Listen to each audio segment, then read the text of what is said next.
it is a dissolve. One image dissolves over the other one. They're superimposed but it is a quick dissolve. It happens very quickly. That's what kind of usually they kind of linger a little bit. By the way, did you notice something here? Oh, let me get the light better. Would that be the same with the crossfade? Dissolve from one to the other, crossfade? Yeah, I think that is the same term, but dissolve itself. Okay. More cinematic. Right. Okay, so September 19th. yeah, check out when you realize. Did you see the guy, Sinner, back row? Check out his as Cain walks up.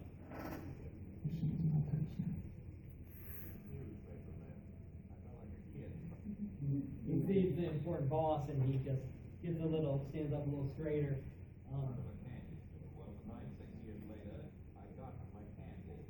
But yeah, it is a dissolve, but I can definitely understand there's a little bit of confusion there. So I'm going to sort of take you through. We're probably not going to get into continuity and discontinuity editing, just because we have a lot. I want to show you a lot of different clips of different kinds of transitions, and it might not have time for it. The first thing I want to talk about is let's talk about montage for a second. I did say I would go over this. Okay, so bandit is tied a man to the railroad tracks. We've got 3 different lines of action. What's the most likely way we show that? Cross-cutting. Yeah, the director will cross-cut between these different lines of action. And by the way, what do we assume when there is that kind of cross-cutting between 2 lines of action? That they're happening at the same time.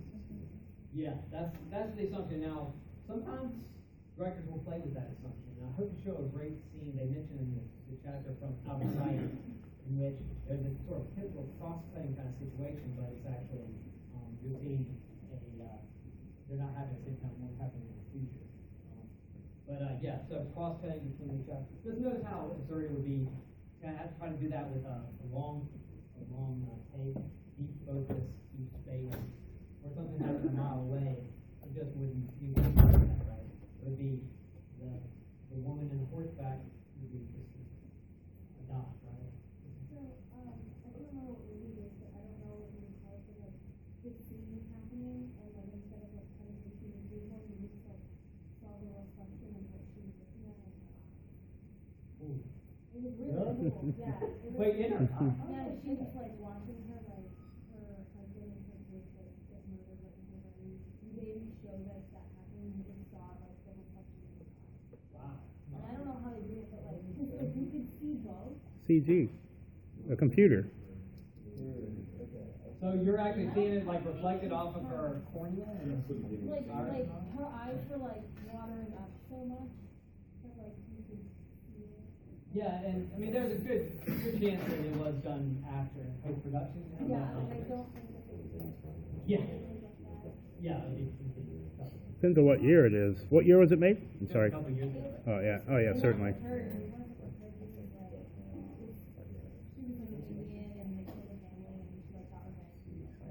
It's one of the few scenes that was not in Citizen Kane. Okay.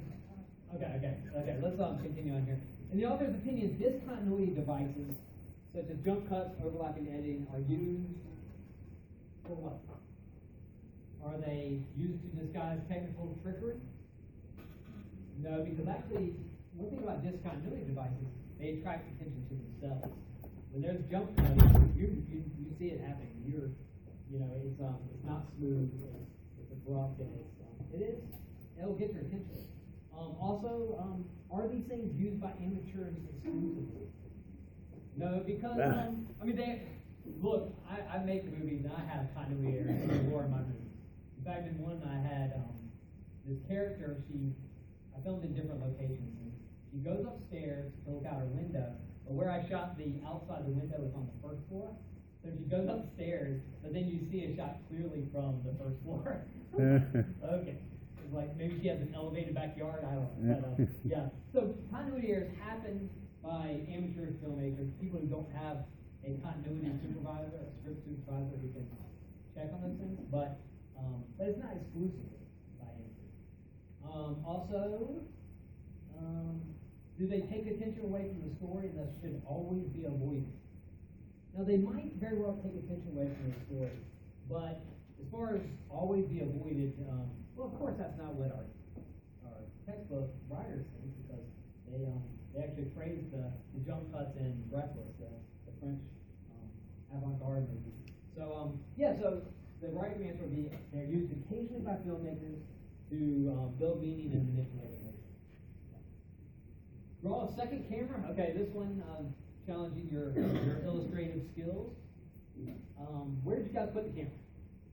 Above the line, the dotted line, or below it? Above. It should be above it. The first line is above the dotted line, the axis of action, and so the other line has to be. By the way, there's a pretty good illustration in our textbook that illustrates the 180-degree rule. I also have one here. Let's see.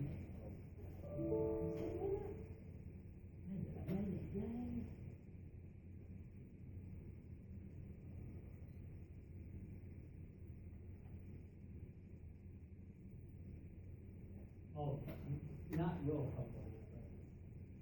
It can be a little bit bigger. Bottom right zoom. Oh. Yeah. Okay, so these are heavily pixelated characters. Basically, so if you have camera here down in this part, it would basically have to stay between, or on this side of that axis of action. By the way, that axis of action is just an imaginary line drawn between the characters, the two primary characters having this conversation in this case. So, and just notice when you violate the axis of action, it looks like characters have spontaneously changed positions, gone from one side to another. So it can be really confusing when you violate that. Especially a football game. You have no idea if the camera all of a sudden is on the other side of the field, people are going different directions. Well, yeah, not just football games, but Michael Bay, some of his action sequences. It's funny, he's basically known as an action director, but his action sequences sometimes are incoherent because there are these violations of the axis of action, and the relationship between things is always really hard to figure in his movies, or in those big action scenes in his movies. I've got one linked up if we have time. I'll show it. Chasing from the rock. All right, so let's continue here. What is one of the main purposes of the montage? The passage of time. Yes, the passage of time. And I do apologize for this. We probably might have to sit through a commercial.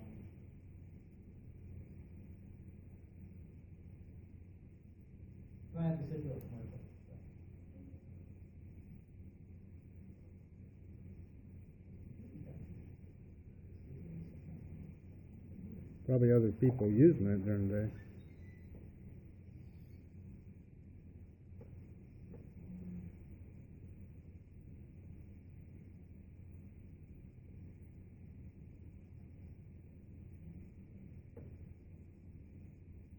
Well, I'm just looking forward to the nation seeing.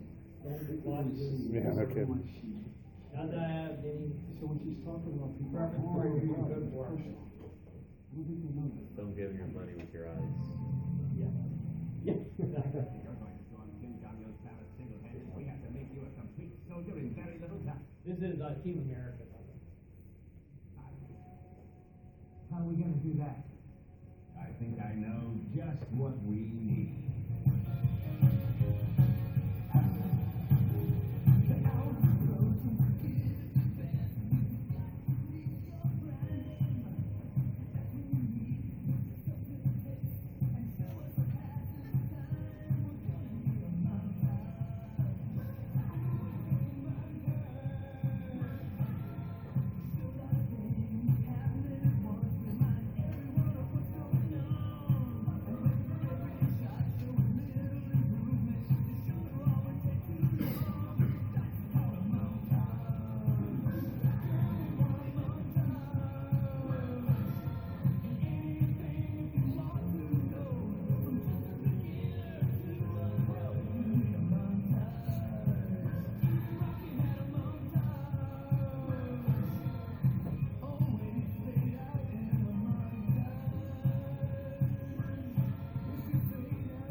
Yeah, sometimes parodies really show something in a way that sticks with you. Yeah.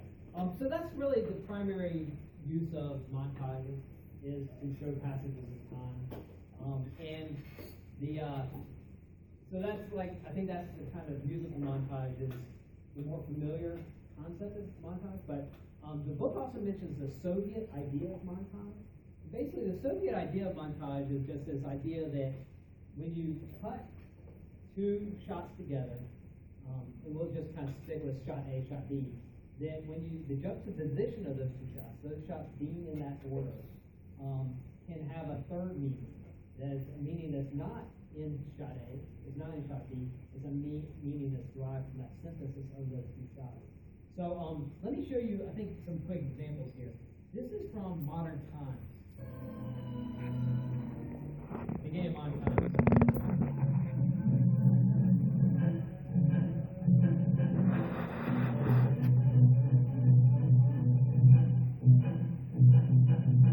So we got a shot of sheep. We got a shot of these sheep being herded into a, by a slaughterhouse or something. And then we have a shot of workers going to the factory. And so think about it. So that first shot is just the sheep, right? It doesn't have any other meaning to it. The other shot is the people going to work. But when you see them together, what's the implication? Wake up, sheeple. That people are basically, in this society, are treated as cattle. Is that essentially? And also, you could extend it. Are we on our way to a slaughterhouse? Since that's where livestock are often going, right? So yeah, you can kind of get that. So basically, with the Soviet idea of montage is the viewer's imagination is cognitive process is basically deriving meaning that's not in the shot. Let's look at this from North by Northwest. I'm going to skip ahead a little bit. Okay, here.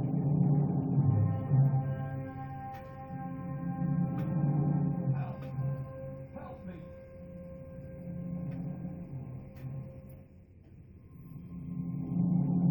This is Alfred Hitchcock's 1950.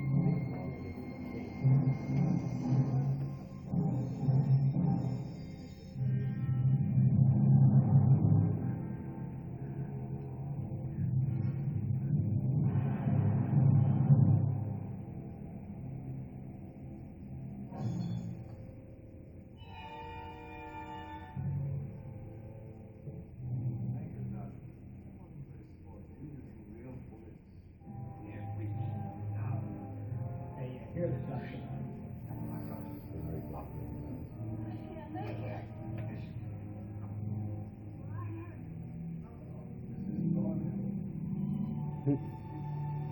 What?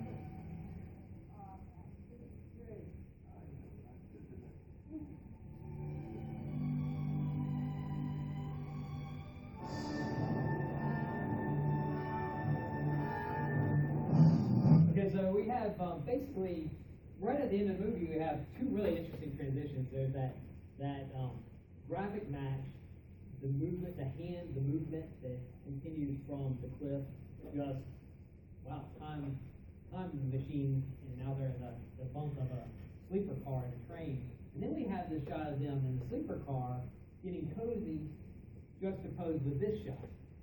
So, what do you think the implications are of that? If you guys would say anything, Well, they got off the mountain okay, apparently. do what? I guess they got off the mountain okay. Sorry. Okay, yeah. But it's basically a sexual innuendo, right? It's not like device here being used as the train goes into the station. I know some people are like, what, in 56 they wouldn't do that, but Hitchcock, he would do that. Wow. Hitchcock, he liked to have those kind of sort of in-jokes, salacious kind of in-jokes in his movies. I mean, yeah, so he did clearly intend that.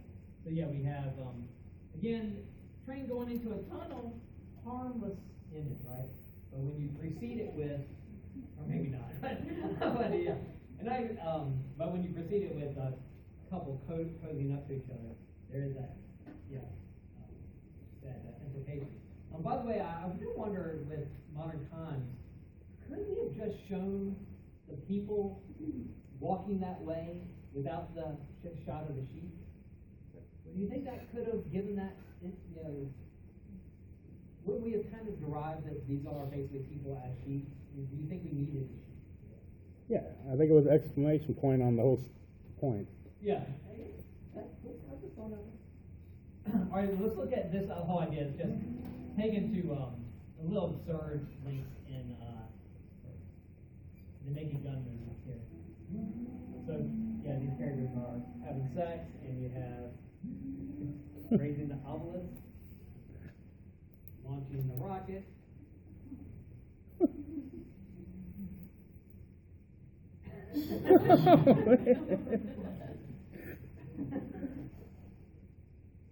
Oh, hey, there's the train coming back. Oh, man.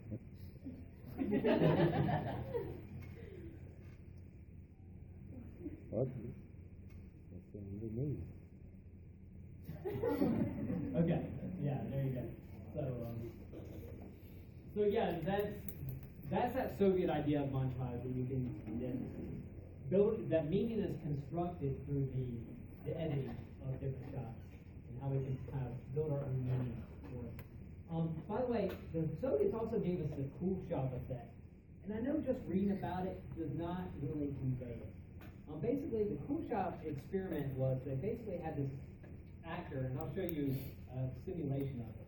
Had this actor basically emotionless, expressionless, and then they juxtaposed that face, that expressionless face, with various things: a dead baby, a bowl of soup, a beautiful woman lounging, and then what the according to legend, the folklore behind the cool shot effect is that the audience thought that the actor did such a great job, even though his expression wasn't changing. And so that's the idea that when we are, as audience members, we kind of project onto the actor. And so if an actor has a blank expression, it's basically we kind of fill in that blank with our own expectations of what that person will feel. Yes? Does the Soviet idea of montage translate to only visuals, or could it be text, like spoken word as well? Because I was reminded of a scene from, I think, Austin Powers, where they have a rocket ship that's kind of phallic shaped, and as people are describing it, it continually cuts right before they say that it looks like a penis. They'll say like a different innuendo each time, and then they'll change context. It's like, it looks like a giant, and then it cuts. Johnson, what are you doing over there? Yeah. Well, I mean, I don't really know if a Soviet, Eisenstein, who's the theorist who developed this idea of montage, if he would say, oh, you can't use it for that particular, I think you'd be okay with that. Because actually, his first idea of it was he was looking at Japanese ideograms, the language they use, like little graphic language, it's a graphic language, and he said that like the symbol for bark was a dog and then a mouse, and he knows that bark is not in any of those two symbols, but we can derive it because we see those two things juxtaposed with each other, and so I think he'd probably be okay with dialogue being kind of thrown into the mix as well. Yeah. Okay. By the way, so the cool shot effect, I don't think there's actually footage that exists of the actual cool shot effect. So all I can see are simulations of it. And I made this one last February, so you might get the joke that I throw in there. But, it's okay if you don't get the joke. Bowl of soup.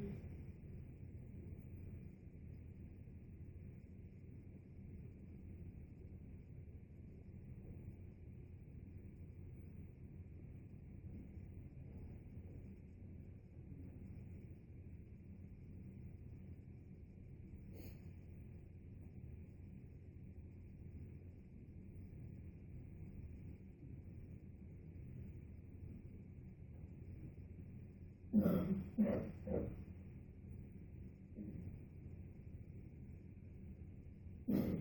think it's on the wood here, but I'll go on this one also.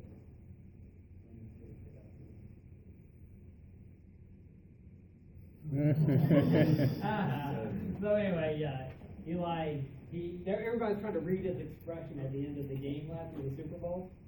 Did he look disappointed that his brother had a Super Bowl victory? And so I kind of But yeah, the idea is that when he's looking at the bowl of soup, he looks hungry. When he's looking at a beautiful woman, he looks aroused. When he's looking at a dead baby, dead child, he looks grief-stricken. I know that this, when I show this to students, most of them say, I think he just looks creepy the whole time. So I can understand.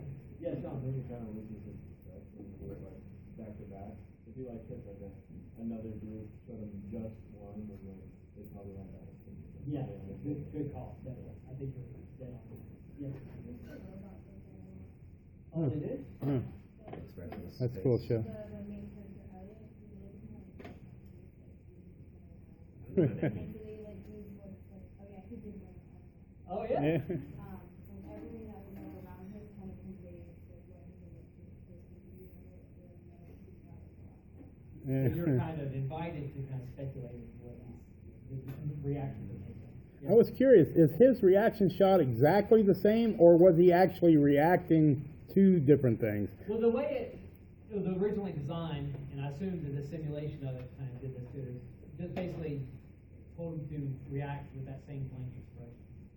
Because I got the sense when I kept seeing it, each time I saw the return shot, I felt like his face was showing that. Just like you said, and I'm like, wait a minute, is he actually raising his eyebrow or changing his face in reaction, or is it just my interpretation of what he would do after I saw the shot? I tell you what, I think I did see like a small smile. That's what I thought, yeah. But again, Well, I don't know if that how do was- we know that he was actually looking at the images at all? Yeah. Oh, yeah. Yeah. They could have just told him react the same way, don't move your face. In fact, his gaze looks more eye level.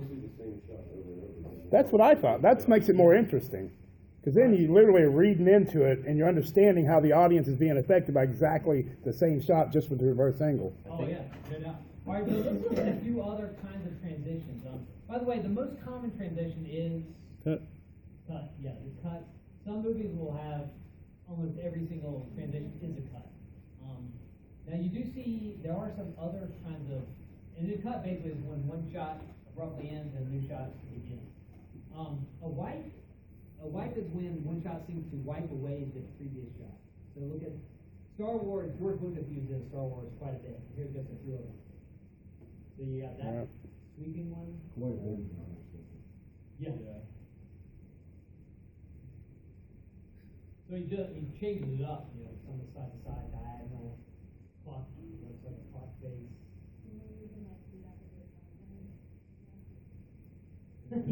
phone. Why do you think he did that? I mean, it's such an amateurish kind of a style to What me. he was doing in that movie, even though Star Wars was using cutting edge for the time special effects, he still wanted to be a kind of throwback Yep. to the old serials that he loved as a child. Right. And I think that's one of the reasons why he wanted to have that kind of archaic, well, not archaic, but a little bit old-fashioned kind of editing style. Great. By the way, here's a pretty artful right here. Let's turn down by now. You got this. You have this shot here, and then a crane shot. We'll see in a second. Yeah, as it raises up. Well, that's the curtain. Okay, but yeah, the camera is also raising. And then you get into the rigging, and this is illustrations. These are not real here. And then you keep going, and basically having white disguised here, where you can kind of see them a little bit. Some of them seem a little bit more obvious than you're looking for. And then you have the continuation, the end of that shot, or the end of the sequence of shots is these guys making this basically condemning her opera career. Even the guys in the in the rafters, the workers know it's garbage. He's not a good singer. But he basically disguised that movement of the camera as he disguised the white. So he did it much more subtly, of course. I also want to talk about this is another kind of old-fashioned one. Now, Cain uses it in the breakfast montage. And I don't want to show that again, but between the different sort of segments of that montage, you have the camera basically, you have this, what looks like a spinning effect. And basically that is the switch pan, also called the flash pan. But this is a movie I made, a documentary about ghost stories on campus, and I see if you guys can see how I was a little bit changed space around a little bit with my pen.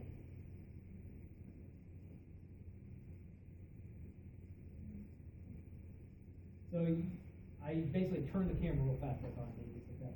And then when I had this shot, then I did exactly the opposite. I moved it in the opposite way. And then I just kind of come together, and that blurring makes it easy to cut them together. Did anybody notice how I was? Yeah. What? Notice what? So yeah, what was the trick here? Well, you mid-turn, you cut it to the other one, which was also turning. Oh yeah. I guess I was saying geographically, how that's Well, spatially. that building is different. You couldn't see these two buildings No. if you were standing on the floor. Oh, yeah. Yeah, didn't mean to make it a trick. All right, let's see here. We can skip the breakfast montage. It's pretty smooth. Oh yeah.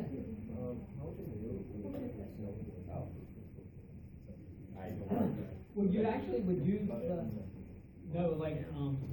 you could do this in camera, the switch pan by just using the camera. With the white, just like the white, transition, how would they do that? Oh, yeah, you would do it in editing. Film production. That'd be, I'm sorry to reiterate, but how would they do it in the film? Oh, well, I think they would actually take that one. You basically have that continuation of revealing that second shot, the replacement shot, just one little, not frame because it would actually be cutting into the frame. If you look at that film, there would be some frames that had just a little part of that shot, and the next one would have a little bit more, a little bit more. So it would be kind of a laborious process. All right, so let's look at. I'm going to use the link for this one, so we'll see how it goes. This Scorsese here talks about a couple of the different terms, so I think it's a pretty useful clip because he mentions a couple of different terms in some of these. That he's a different browser.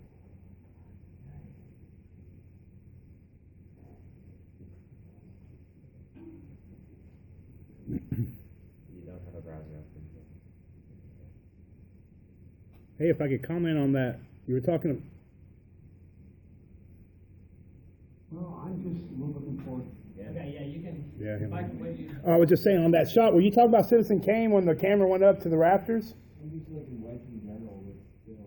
Oh, because I was thinking on that. There's a TV show where a guy goes underground and they use that shot a lot. And I thought about it a lot about how they made it. And what they were doing, they would take a camera, stand here looking at you, and then they would slowly move it down to the ground. And then they go down under the ground. Then they start the camera at the top of the room, and they slowly move it down. And then they just put a black little quick between those two scenes, and it looked like it went all the way through the ground and down. They do that in room changes. You go Yeah. go to the wall, blank space, and then redo it so there's like a room change without going through it. But the old movies, they really had to physically almost accomplish that other than just paintings. They used a lot of paintings to be able to simulate like a computer would today.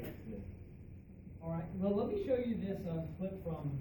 This is a documentary. Martin Scorsese is the voice of here. He's talking about Birth of a Nation.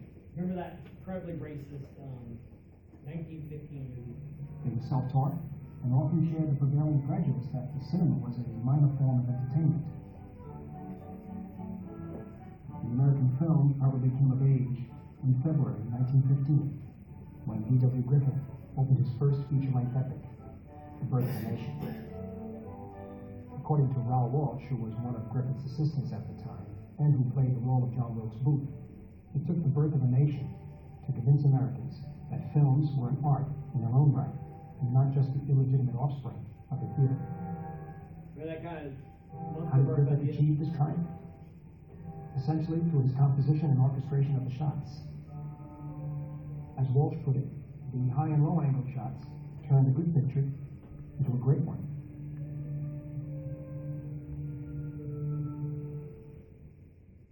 One close-up was worth 1,000 words. Eric von Stroheim, also one of Griffith's assistants, said that he was the pioneer of film the first to put beauty and poetry into a cheap and tawdry sort of amusement.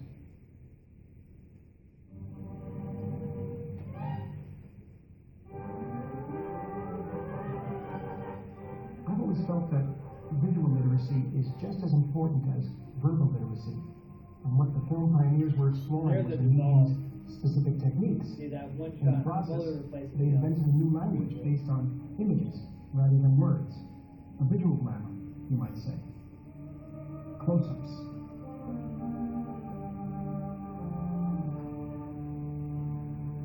Irises.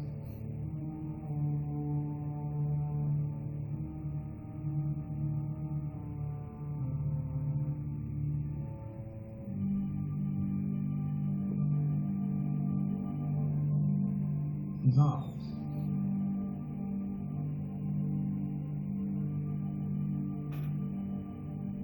Masking part of the screen for emphasis.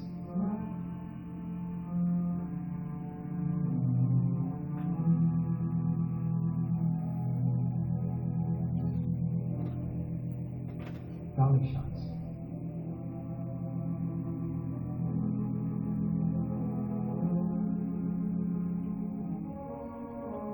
Tracking shots.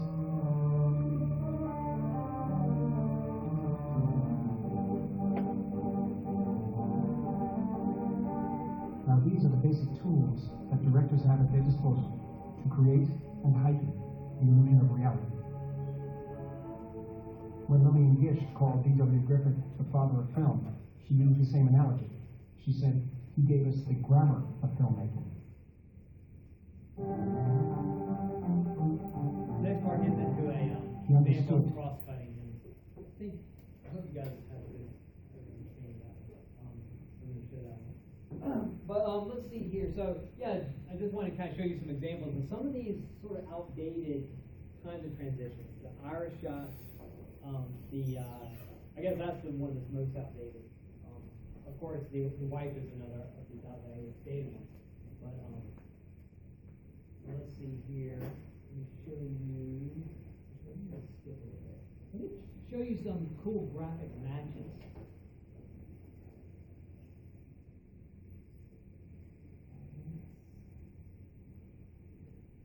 This is the beginning of 2001, and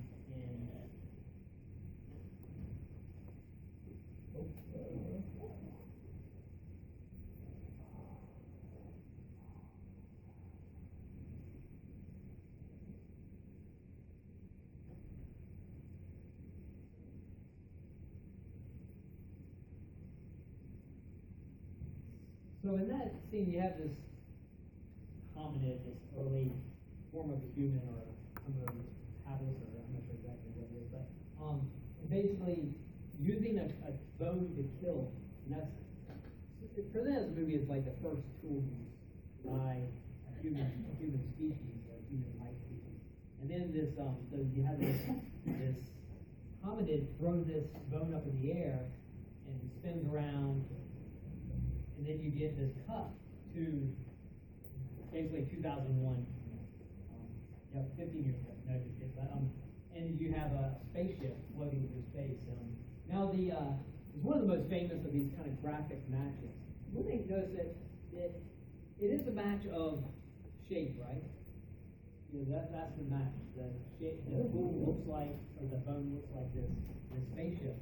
But notice how it isn't a cut. You know, he could have done the same thing with a dissolve. Yeah. Kubrick, by the way. Kubrick could have made this with a dissolve, Right. and now, of course, we could do it. They could really work together, and basically, one image could morph into the other. Do you think that the cut? I know that taken out of context might be difficult to wrestle with that, but do you think the cut adds to it? What do you think the effect of having this as a cut between those two things? It makes it look more really sudden. Yeah. Why though? Well, because it jumps from the bone straight to the spaceship really quickly. Yeah. I remember watching it as a kid when it first came out, and I was confused. I had no idea. I was like, what was that? By the way, this movie did not win an Oscar for Best Costume because the conventional belief is that people thought those were real. Uh-huh. They're people inside. So All right, that doesn't really make sense. so yeah, and notice how Kubrick could have made it a smoother. It could have matched that spaceship could have matched that spinning of Yeah. that bone. I think he wanted it to be more abrupt, Steve, to be more, I guess, kind of more, more shocking in a way, or more startling in a way. Yes. I think if it would have faded, it would have, you might have been able to think, oh, it took a lot of time, thousands of years later, but if it's like that, then like, oh, Oh yeah, yeah. Right. jump right. Goodbye, 2 million years, whatever. Yes, right. Oh, are we? Yeah. Jeez. All right. We're out of time. See you guys. Oh, time flies. Yeah, good Oh, time. tonight, I hope. What are we watching? Oh, tonight. What are we watching Bicycle tonight? Thieves. Bicycle Thieves? Bicycle Thieves, 6:30 tonight. Our movie viewing. Thanks for watching the film, bud.